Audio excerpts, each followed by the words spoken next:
bienvenue à tous dans ce nouvel épisode de 15 minutes de grâce et de vérité. Nous allons bénir l'Éternel avec ce chant qui dit la joie que donne Jésus, c'est la joie de notre salut. Et ensuite, nous entendrons bien sûr la parole de Dieu. La joie que donne Jésus, c'est la joie de son salut qui nous délivre chaque jour et nous célébrons son amour. La joie que donne Jésus, c'est la joie de son salut, racheté pour l'éternité, nous l'exaltons. À lui soit gloire et louange, honneur et puissance, sa joie éternelle consume nos cœurs. À lui soit gloire, louange, honneur et puissance, sa joie éternelle consume nos cœurs. La joie que donne Jésus, c'est la joie de son salut qui nous délivre chaque jour et nous célébrons son amour. La joie que donne Jésus, c'est la joie de son salut, racheté pour l'éternité, nous l'exaltons. Écoutons ensemble, ouvrons nos cœurs à la parole de Dieu. Je vous souhaite la bienvenue dans ce nouvel épisode de 15 minutes de grâce et de vérité. C'est une joie pour moi de vous retrouver autour de la parole de Dieu après ce moment de louange. Nous continuons sur notre thème « Les enseignements de Jésus ». Nous sommes arrivés à la 4e session et dans cette session, nous allons terminer avec la 3e partie sur les béatitudes. Ces béatitudes, je vous le rappelle, sont tirées du sermon sur la montagne.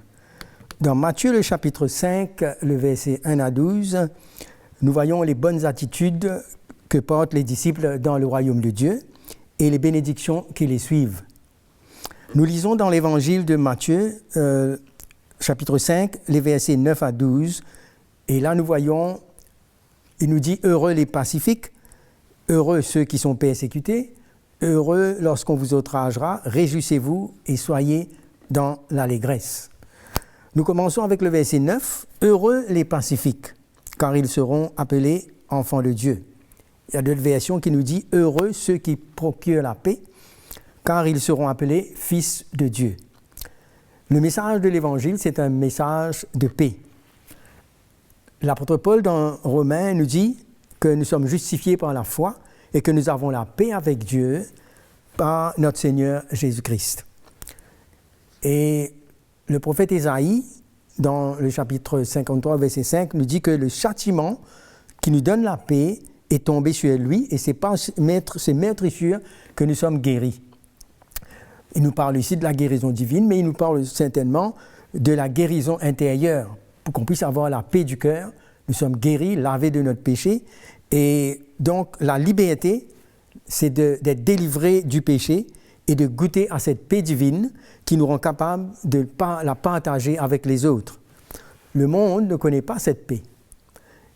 Et nous, au milieu de nos épreuves, nos différentes épreuves, nos situations, il y a cette paix qui demeure en nous, afin que nous ne soyons pas troublés, comme Jésus nous le dit, car il est le prince de paix. Alors, puisque nous avons reçu cette paix, nous allons procurer la paix par l'Évangile. Nous devenons comme des ambassadeurs. Jean, le chapitre 16, verset 33, Jésus nous dit « Mais je vous ai dit ces choses afin que vous ayez la paix en moi. Vous aurez des tribulations dans le monde, mais prenez courage, j'ai vaincu le monde. » Alors, il nous laisse la paix. Il nous donne la paix non pas comme le monde.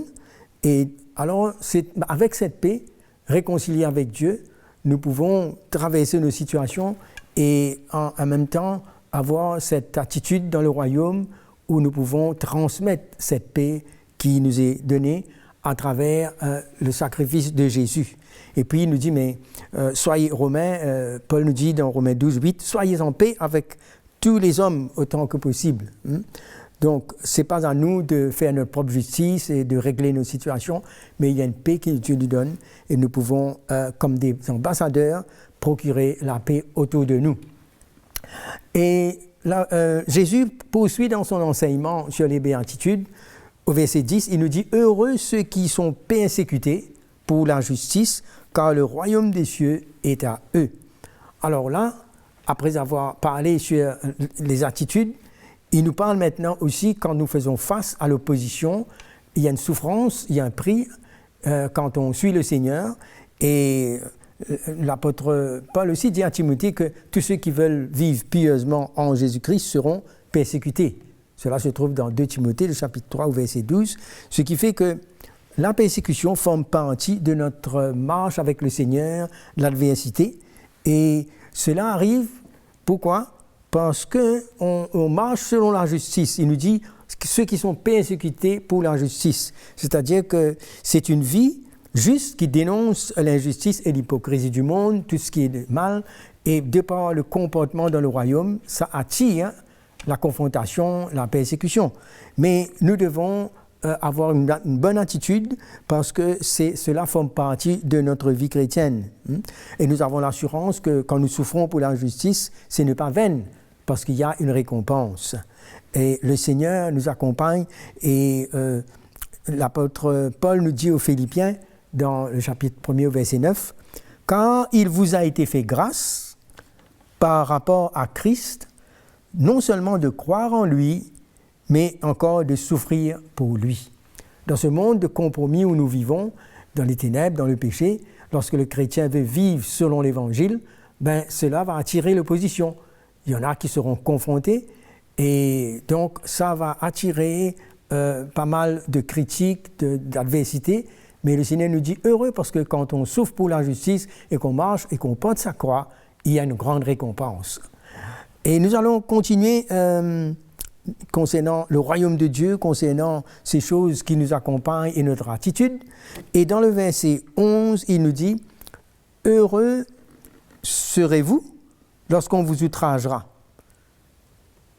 Et le verset 12 s'ensuit « Réjouissez-vous et soyez dans l'allégresse parce que votre récompense sera grande dans les cieux, car c'est ainsi qu'on a persécuté les prophètes qui ont été avant vous. » Le Seigneur nous avait averti, il avait déjà averti à ses disciples que le serviteur n'est pas plus grand que son maître et que s'ils l'ont persécuté, ils nous persécuteront aussi. Ils nous feront toutes ces choses à cause de son nom parce qu'ils ne connaissent pas celui qui l'a envoyé. Donc si nous, on est insulté, comme Pierre nous dit, si on est insulté pour le nom de Christ, on est heureux parce que l'Esprit de gloire, l'Esprit de Dieu repose sur nous. Donc quand on est persécuté, il faut le voir d'une autre manière. Vous savez, Jésus, il n'a pas pleuré sur lui-même, sur ce qu'on lui a dit, mais il a plutôt pleuré sur le péché des autres. Il a voulu qu'ils connaissent son royaume. Et normalement, en tant que chrétien, on voit que la persécution, les calomnies, toutes ces choses font partie, nous accompagnent parce que le monde est différent. Et il n'a pas ce même cœur que nous. Et comme je vous le rappelle, Timothée dit, mais Paul dit à Timothée dans le chapitre 3, verset 12, « Or, tous ceux qui veulent vivre pieusement en Jésus-Christ seront persécutés. » Et la persécution, c'est une réalité inévitable pour ceux qui veulent vivre une vie de foi, une vraie foi. Et ceux qui prennent leur croix ont renoncé à eux-mêmes. Et normalement, ça nous accompagne. Mais pourquoi le Seigneur nous dit cela ? Parce que l'homme naturel ne peut pas accepter cela. Accepter la persécution et la prendre comme une bénédiction. Mais le vieil homme va essayer de réagir contrairement à la nature du royaume de Dieu. C'est pourquoi le Seigneur nous rappelle et nous montre comment il y a une récompense à la fin.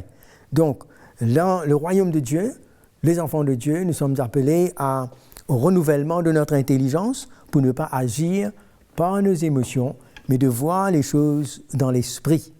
Et notre réaction devient différente.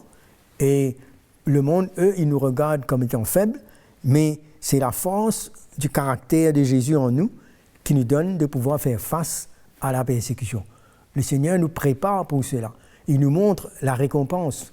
C'est pourquoi, quand on voit Jésus, malgré qu'il a fait face à la croix, la Bible nous dit qu'au fond de lui, il y avait bien sûr la souffrance, mais il voyait d'avance ce qui allait arriver.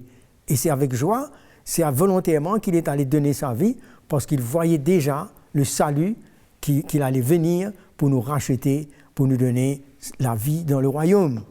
Et donc, Jésus veut créer en nous la persévérance, une maturité, une endurance pour pouvoir faire face à ces choses.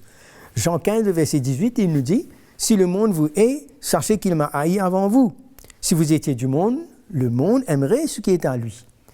Mais parce que vous n'êtes pas du monde et que je vous ai choisi du milieu du monde, à cause de cela, le monde vous hait. » Mais alors, parce qu'on n'est pas du monde, on est dans le royaume de Dieu. Et le Seigneur nous enseigne, nous montre comment, en tant qu'un enfant de Dieu, on réagit par les lois du royaume, avec la paix dans notre cœur, marchant dans la justice, pardonnant, supportant, et cela nous fait grandir dans le Seigneur. Donc, on voit dans les Actes des Apôtres beaucoup d'exemples, comment les chrétiens étaient persécutés, une grande persécution à l'église de Jérusalem, et les apôtres et les disciples sont partis et ils ont partagé l'évangile avec joie. Ils ont annoncé la bonne nouvelle. Donc, nous voyons que dans le royaume de Dieu, il y a la joie, il y a la paix, il y a la justice, il y a tout cela, mais on passe aussi à travers ces moments de test, mais ce ne sera pas pour tout le temps, ce sera que pour certains temps. Et puis, il y a la récompense qui nous attend. Nous devons avoir les regards fixés sur Jésus parce que c'est lui que la Bible dit qu'en vue de la joie qui lui était réservée, il a souffert la croix, il a méprisé l'ignominie et maintenant, il est assis à la droite de Dieu.